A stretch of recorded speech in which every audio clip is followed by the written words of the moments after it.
Israel Iran சண்டை ஒரு தற்காலிக சண்டை நிறுத்தம். ஆனா ஈரானுக்கு சந்தேகம். ஏன் தெரியுமா? நிலைமை என்னன்னா, அமெரிக்கா தலையிட்டு இஸ்ரேல் ஈரான் இடையே ஒரு சண்டை நிறுத்த ஒப்பந்தம் போட்டாங்க. அது செவ்வாய்க்கிழமை அமலுக்கு வந்துச்சு.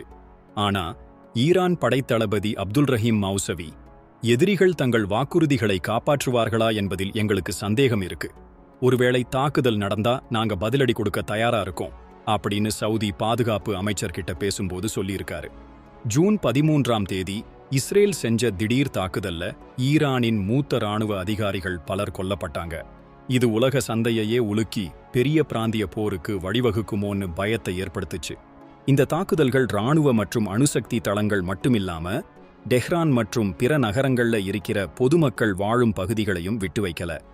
அப்புறம் என்ன? அமெரிக்க அதிபர் டொனால்ட் ட்ரம்ப் நிர்வாகமும் இந்த சண்டையில சேர்ந்துக்கிச்சு. ஈரான் அணுசக்தி கட்டமைப்பை அழிச்சிட்டோம் அப்படின்னு ட்ரம்ப் சொல்லிக்கிட்டே 3 பெரிய அணுசக்தி வசதிகளை குண்டு போட்டு தகர்த்தாங்க. இப்போ 2 நாடுகளுமே பரஸ்பரம் சண்டை நிறுத்த மீறல் குற்றச்சாட்டுகளை மாத்திக்கிட்டு இருக்கிறாங்க. இதுவரை இஸ்ரேல் தாக்குதல்கள்ல 627 பேர் பலியானதாகவும், ஈரான் தாக்குதல்கள்ல இஸ்ரேல்ல 28 பேர் இறந்து 1300க்கும் மேற்பட்டோர் காயமடைந்ததாகவும் தகவல்கள் சொல்றாங்க. நம்ம ஊர்ல ஒரு சின்ன சண்டையே பெருசாகிடும். இது உலக அளவிலான பிரச்சனை. இந்த சண்டை நிறுத்தம் நீடிக்குமாங்கிறது பெரிய கேள்விக்குறி. ஒருவேளை மீண்டும் சண்டை ஆரம்பிச்சா அது இந்த பிராந்தியத்துக்கும் ஏன் உலகத்துக்கே ஒரு பெரிய தாக்கத்தை ஏற்படுத்தும்.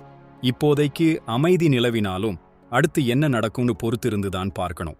இந்த விஷயத்துல உங்களோட கருத்து என்ன?